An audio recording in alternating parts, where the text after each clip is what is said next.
Om Sri Sai SatCharitra, Chapter 50 Stories of Kaka Saheb Dikshit, Sri Tembeswami, Balaram Dhanurandhar. Chapter 50 of the original SatCharitra has been incorporated in Chapter 39 as it dealt with the same subject matter. Now, Chapter 51 of SatCharitra has been treated here as Chapter 50. This chapter gives the stories of Kaka Saheb Dikshit, Sri Tembeswami, and Balaram Durandar. Victory be unto Sai, who is the mainstay of the Bhaktas, who is our Sadguru, who expounds the meaning of the Gita and who gives us all powers. O Sai, look favorably on us and bless us all.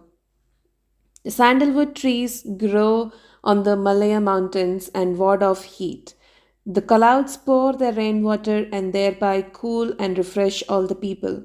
The flowers blossom in the spring and enable us to worship God. So, the stories of Sai Baba come forth in order to give solace and comfort to the readers.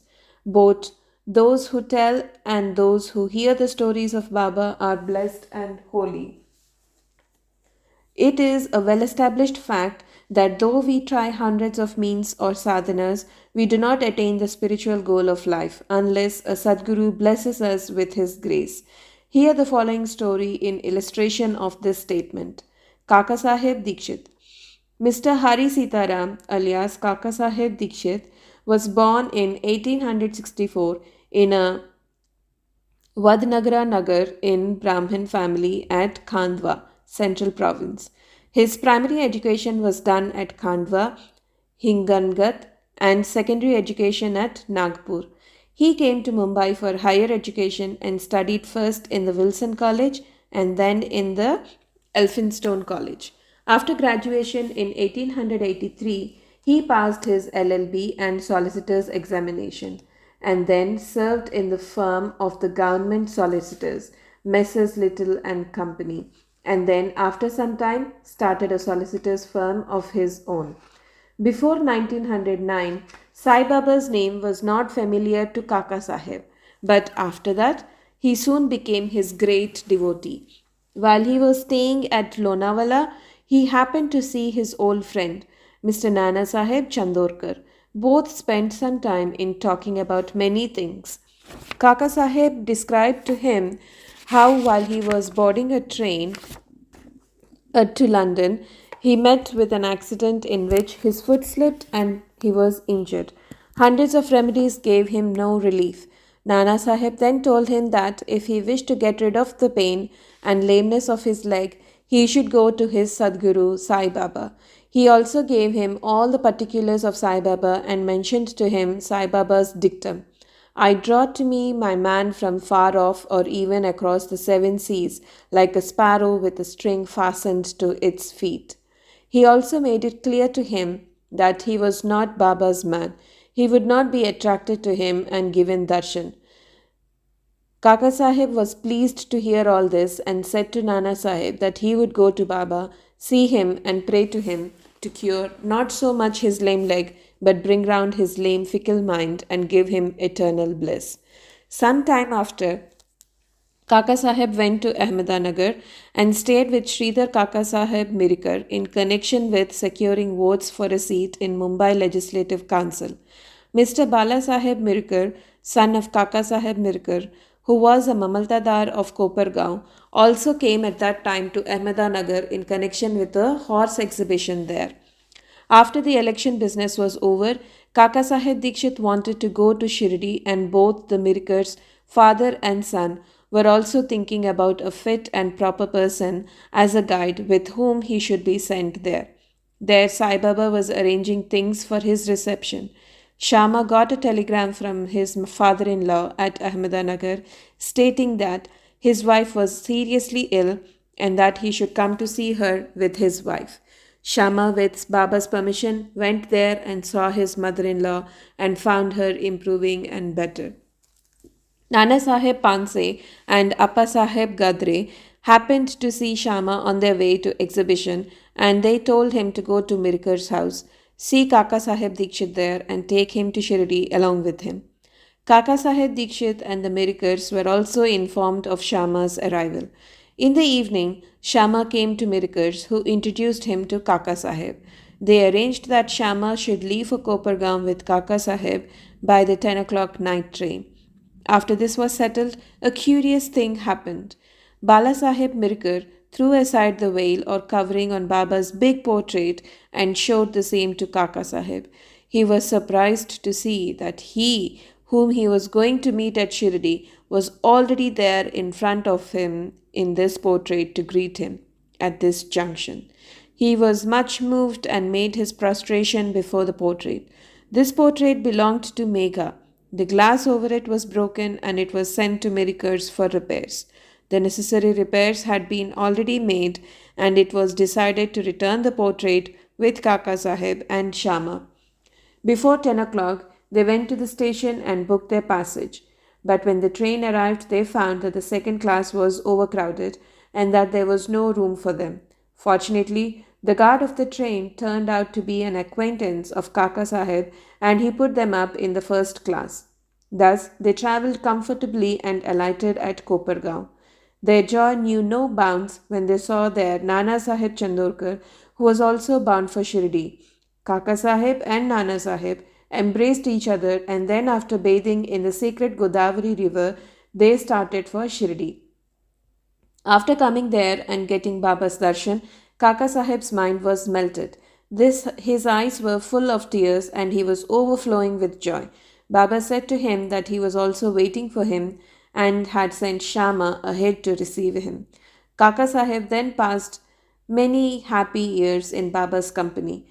He built a vada in Shirdi, which he made as his more or less the permanent home. The experiences he got from Baba are so manifold that it is not possible to relate them all here. The readers are advised to read a special Kaka Sahib Dikshit number of Shirdi Sai Leela magazine, volume 12, number 6 to 9. We close this account with the mention of one fact only.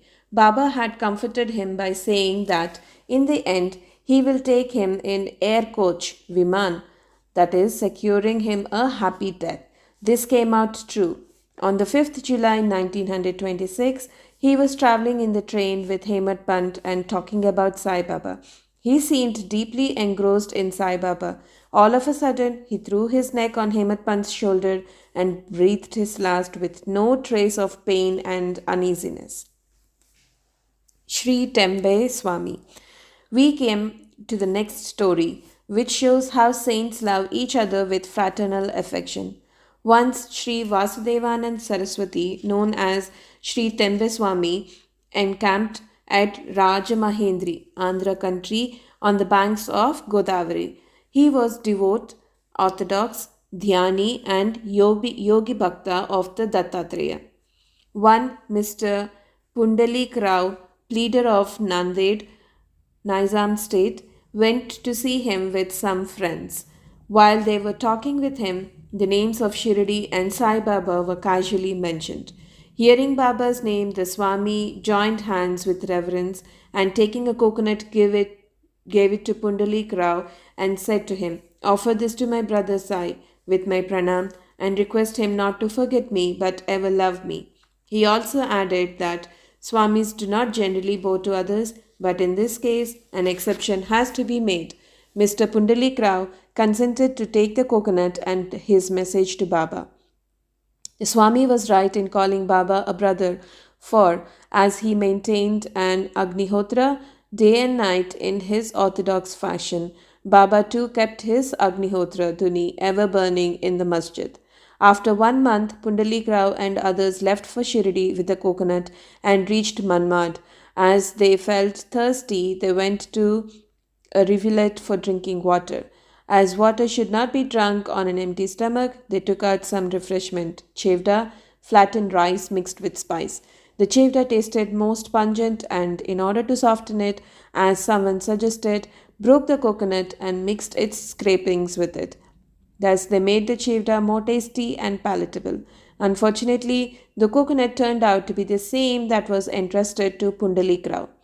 As they neared Shirdi, Pundalik Rao remembered the trust, that is, the coconut, and was very sorry to learn that it was broken and consumed.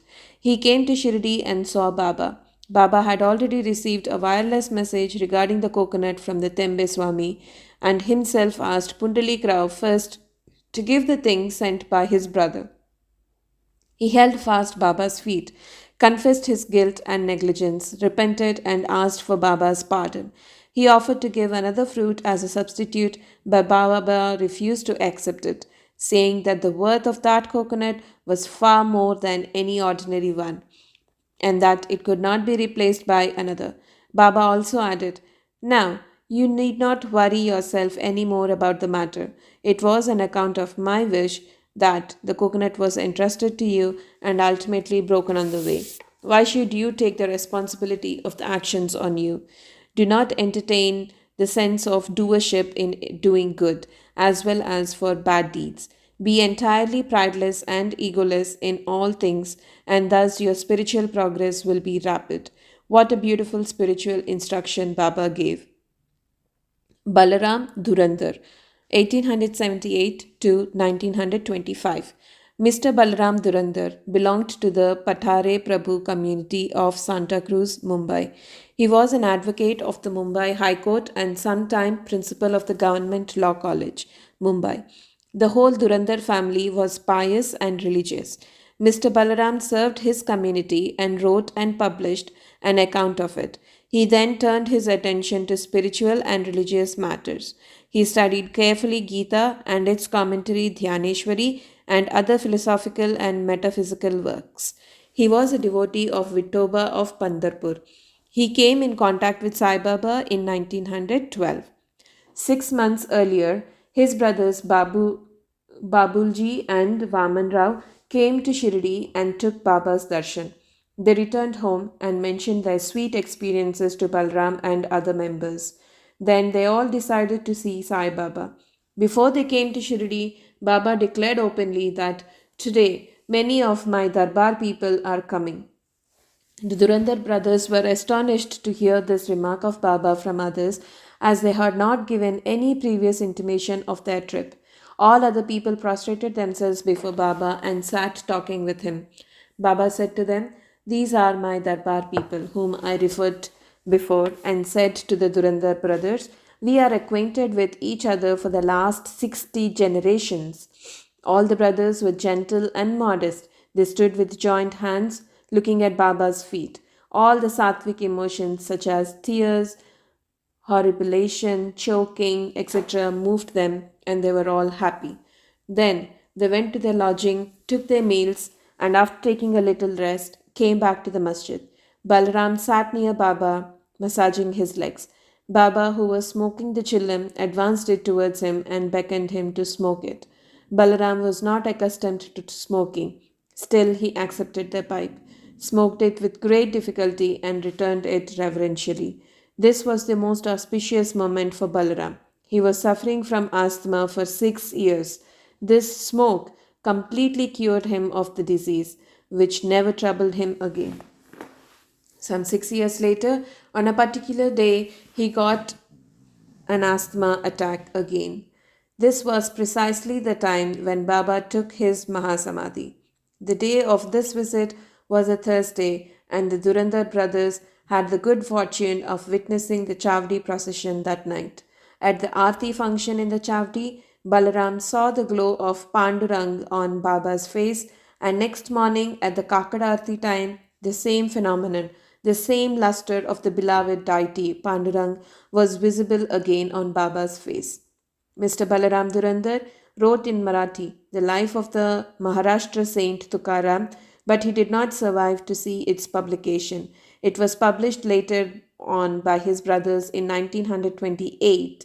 In a short note on Balaram's life given in the beginnings of that book, the above account of Balaram's visit has been fully corroborated.